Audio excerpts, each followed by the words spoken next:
5 things we learned from Forest 0, Chelsea 3. Enzo Maresca gets Postecoglou sacked. The defining moment of that second half was Maresca introducing that triple sub threat of Gittins, Mark Gu, and Moises Caicedo. It completely turned the game around for Chelsea. Chelsea could then unlock Joao Pedro in the Cole Palmer role, with Mark Gu playing the Delap role up front. And Nottingham Forest could not cope. Chelsea scored all 3 goals in that second half courtesy of Pedro Neto, courtesy of Reece James, and courtesy of Acheampong. And it was that substitution in the end which completely spun Postecoglou, whose Forest team collapsed in that first half. And it's a reminder that Maresca is young. He will make mistakes at times, but one improving sign he's showing is that he knows how to turn a game around. And this afternoon, he most definitely did that. And for the second thing learned, should Mark Gu be starting games up front for Chelsea? Now, he's still quite raw, and I kind of see him as like the equivalent of a 19-year-old Liam Delap. That's fine. But one thing that can't be denied is the impact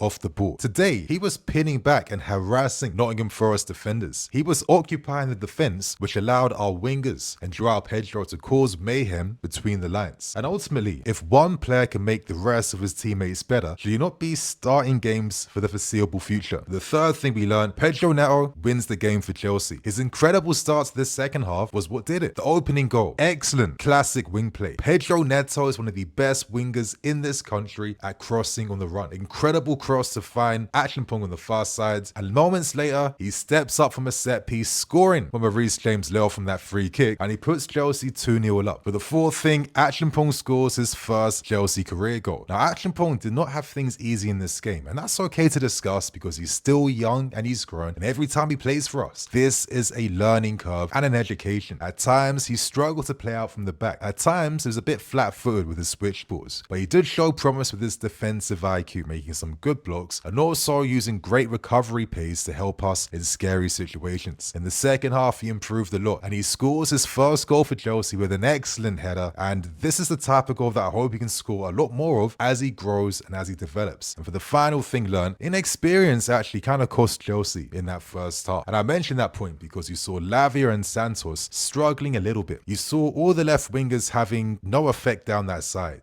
with Gittins and Garnacho not pulling off one dribble in this entire game. And you saw Acheampong at times making some mistakes out from the back. Now, the thing to remember is, when guys who have never played together are now all playing together at the same time, the synergy and the chemistry won't be at its peak self. That's why the subs came on to help us in the end. And that combination of experience mixing with a few exciting youth talents was enough to get things over the line.